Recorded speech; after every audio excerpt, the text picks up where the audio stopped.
আমাদের তো সমাজে একটা কথা প্রচলিত আছে, স্বামী স্ত্রীর মধ্যে যখন সম্পর্কটা নষ্ট হয়ে যায়, বউ যখন এলোমেলো হয়ে যায়, কই ছাড়া দে, বউ গেলে বউ যাইব, বউ গেলে বউ পাইবি, মা গেলে কি মা পাইবি?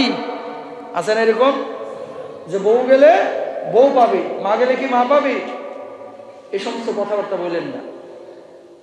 মাকে পায়ের উঠি দিতে দিতে এমন অবস্থা হয়েছে, বউকে আর মানুষে মনে করে বান্দি দাসী, আর এদের কিনে নিয়েছি বান্দিগিরি করার লাগে। আছে না নাই? শোনেন, বউয়ের হক বউয়ের কাছে, মায়ের হক মায়ের কাছে।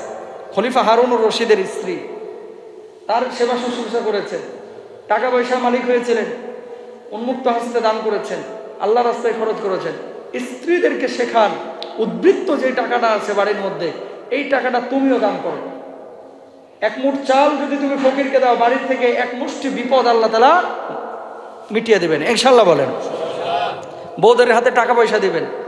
বউ গেলে বউ পাইবি, মা গেলে মা পাবি না, ফালতু একটা কথাবার্তা। বউ গেলে বউ পাইবি কেমনে, আর মা গেলে মা পাবি না, এই কথাটা আপনার বলছে কে? মা গেলে মা পাওয়া যায় না আসল মা মারা গেলে, কিন্তু বাপ যদি দ্বিতীয় বিয়ে করে ওটা তো তোমার সৎ মা, ঠিক কিনা? তো বউ গেলে বউ পাইবি মানে কি, এই বউরে তালাক দেয় আরেকটা মাইয়া তো পাইবি বিয়ে করার লাগে, তো ওটাও তো আরেক বউ, তো আরেকটা মা তো তোমার বাপও আনতে পারে। এগুলো বলে পরিবারের মধ্যে ঝামেলা আরো বেশি পয়দা হয়। বউ বউয়ের জায়গায়, মা মায়ের জায়গায়। এই জন্য আল্লাহ রাব্বুল আলামিন কি বলছেন? ওয়াশিরুহুন্না বিল মারুফ। আল্লাহু আকবার বলেন। স্ত্রীদের সঙ্গে ভালো আচরণ করো, খারাপ আচরণ করো না। আল্লাহ রাব্বুল আলামিন আরো বলছেন, হুন্না লিবাসুল লাকুম ওয়া আনতুম লিবাসুল লাহুন। স্ত্রীরা তোমাদের পোশাক স্বরূপ আর তোমরা স্ত্রীদের পোশাক স্বরূপ। দুইজন মিলেমিশে মহব্বতের সঙ্গে যখন পরিবার গড়বেন, দিন শিখাবেন, দিন বুঝাবেন, কোরআনের টাচে বউকে রাখবেন, আপনিও থাকবেন, সন্তানকে রাখবেন, পরিবারটা অটোমেটিক জান্নাতের টুকরা বানিয়ে দিবেন কে?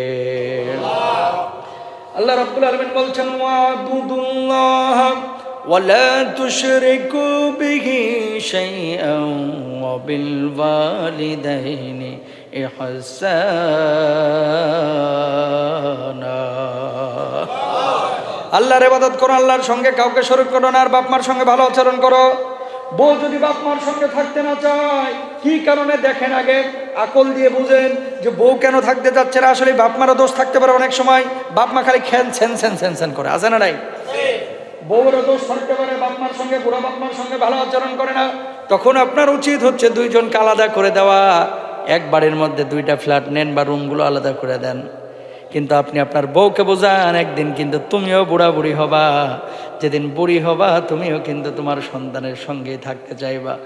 বাংলার জমিনে আমার মা বোনেরা, নিজে বুড়ি হইলে সন্তান সন্ততিদের সঙ্গে থাকতে চায়, কিন্তু শ্বশুর শাশুড়ি বুড়া বুড়ি হয়ে গেলে নিজের সঙ্গে রাখতে চায় না।